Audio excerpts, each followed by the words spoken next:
Hello and welcome to my review of the Grey Knights Landraider Banisher, otherwise known as the Grey Knights Landraider Redeemer for Warhammer 40,000 from ForgeWorld.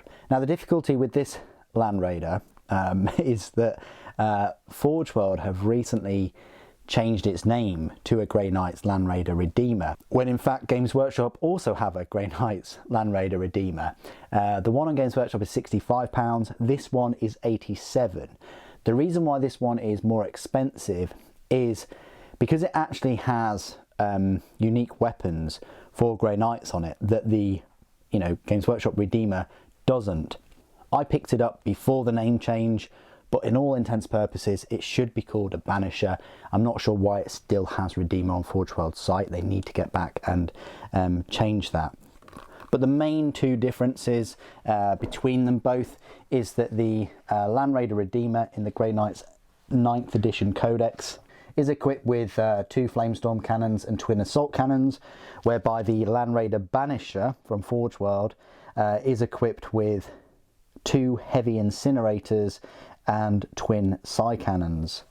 Now unfortunately, again, a bit of a juggle behind the camera, but heavy incinerators aren't actually listed as weapons, the profile on the Landraider Banisher datasheet in the ForgeWorld Imperial Armour book, which is pretty poor, but luckily they are listed in the 9th edition Grey Knights Codex. A couple of the Terminators can have them, and definitely the Dread Knight can have one. But we'll go through the rules of that in a moment, kind of like I'm having to juggle books and things here. But what I will do is we'll have a look at the model up close and personal, and we'll look at all of that detail and go through how the build was. Now if you've built a combi like hybrid combination kit before that is resin and plastic, then you know that sometimes they can be a bit tricky, and especially when there are 2 component parts that really need to fit. So what you're getting with your extra £22 is you're getting a number of resin parts. I always praised ForgeWorld for having the option of buying the upgrade kits and things that they do for the vehicles separately, because then it gives you the option of, if you've already got a Landraider, if you wanted to, disassemble it or modify it, or if you've been bought a Landraider, you could just buy the upgrade kit and then change it into a completely new vehicle. But over the years, they've removed that feature again and again, until we're left with, the only way to get a Banisher, or Redeemer as they call it now, is to buy the full set, which is a bit of a shame, because buying a Redeemer at a discount and helping the channel out, because if you're able to get hold of a Landraider cheaper, I guess, then it would save the overall cost of turning it into one of these. Anyway, let's look at these resin components. So you've got a specific Grey Knights door there. I've put the doors behind the flamers. To me, that just makes sense. You don't want them stepping out and getting, well, incinerated. You've got another door here. They are different. They look similar, but the purity seals are in different places on them, and there are subtle differences. You've got the heavy incinerator weapons as well. You can opt not to glue the trajectory, the traversal, I want to call it a traversal, in place if you don't want to, but it's a resin part. It's not going to be as, I say, tight fitting as plastic, so it might suffer from floppy weapon syndrome, where if you rotate the sponson, the weapon may suddenly drop, and then you're in all kinds of trouble. So I've glued mine in place at a nice angle that I deem efficient for roasting demons, and then you get these plates, which I guess you could, well, there's one plate there, and then you've got a book with the sword through it, so I guess you could write some inscriptions and things on there. You get these I think psychic grenades, so they're not smoke grenades. I haven't even put smoke launchers on there, have I? Just thinking about it, maybe these are frag assault launchers actually. You get the specific to this vehicle twin link side cannons. Very, very cool looking weapons. I love it when they take the normal Landraider and they just give you something extra that you don't see in the rest of them. You've got this door, which, even though it's resin, I've managed to model it so that it opens and closes, and there is a load of detail and things underneath there, so good luck for me to paint that whenever that happens, probably when I'm retired. Lots of detail on this top hatch. It's fantastic. It really is beautiful. And speaking of beautiful, you've also got this Grey Knight Space Marine just popping out to fire the storm bolters. You know, Grey Knights, they don't leave home without their storm bolters, so there's a storm bolter up there as well to help him out with any demons. But it's nicely equipped. You know, it's not the anti-tank Landraider that we're used to with the dual twin link las cannons or Godhammer pattern, but it's definitely for a specific purpose at you know, delivering those Grey Knight Terminators if they're not teleporting in, or delivering the usual Grey Knight Space Marines and firing at as many demons as they can with the side cannons and the incinerators, burning them to a crisp. So that's the Landraider and all the details for it. Let's just have a few size comparisons with some Grey Knights, and here's a couple I prepared probably before you were born. There's the Grey Knight's Terminator there, and just a Grey Knight's Space Marine. You've got Drago as well, and you've got a normal Grey Knight's Terminator. And then, yeah, the big size difference out of all of these guys is Castellan Crow, which is, let's face it, he's as tall as the Landraider, right? He's just huge, isn't he? But other than Crow, the Landraider does work size-wise pretty well with all of them, especially the old Grey Knight Space Marines.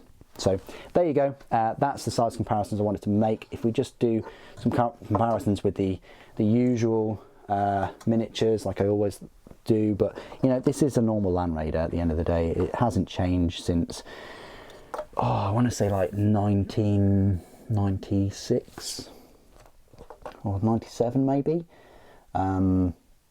They have easily made their money out of all those moulds and things, but that's where it stands next to like a Primaris and a Space Marine. Can't see why Primaris can't fit in those, but there we go. I think you could fit 10 Primaris in there, possibly, maybe even, but we'll see if that ever happens. But that's the comparison I want to make.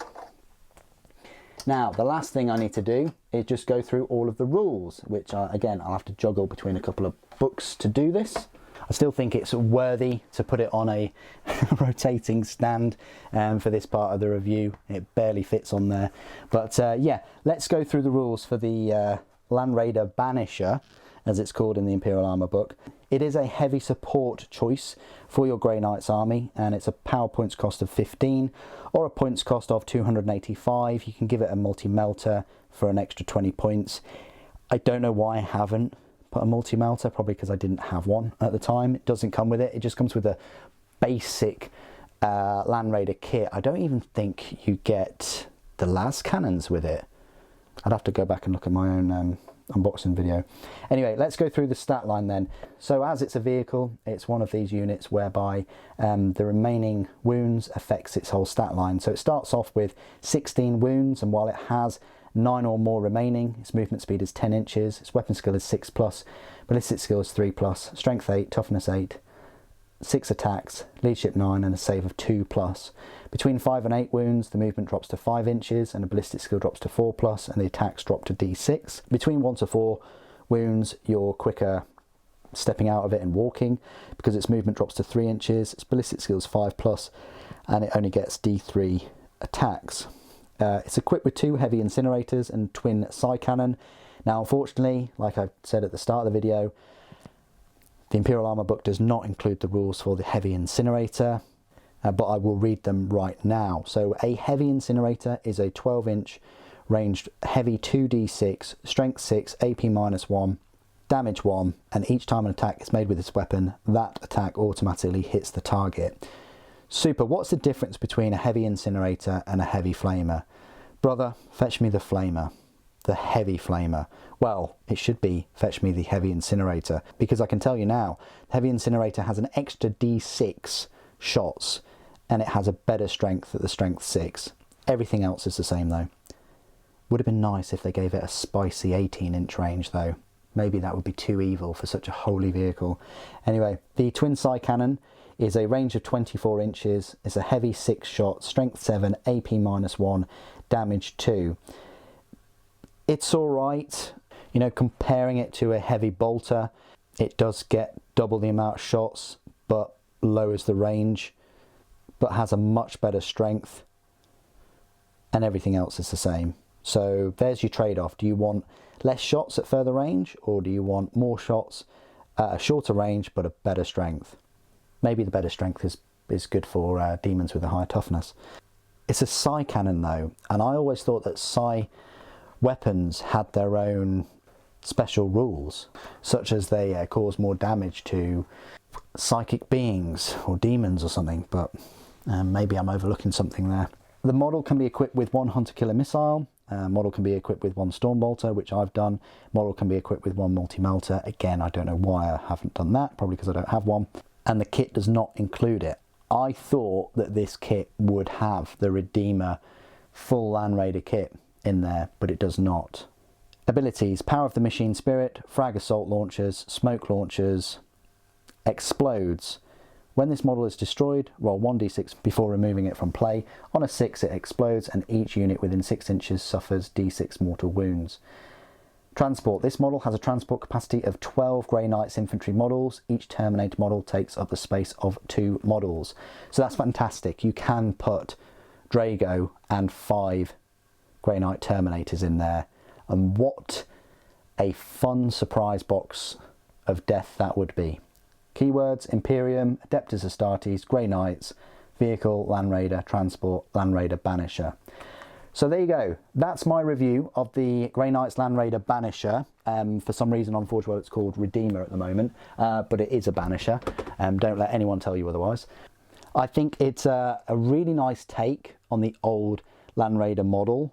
I've just built it with the, you know, parts that come with the kit, but I probably would add a load more purity seals and things on there, and definitely a multi-melter somewhere if I could squeeze a multi-melter on it. But other than that, it works very well with your Grey Knights force. If you didn't want to run the risk of teleporting everything in, you've got a solid platform there with a decent amount of wounds, a good save, and some good weapons that can deal with hordes of demons as well. But what do you guys think? What do you guys think of the Landraider Banisher? Please do put your thoughts and opinions down in the comments below. It'd be great to hear from you. Thank you ever so much for joining me today. Thank you for watching. The Emperor protects.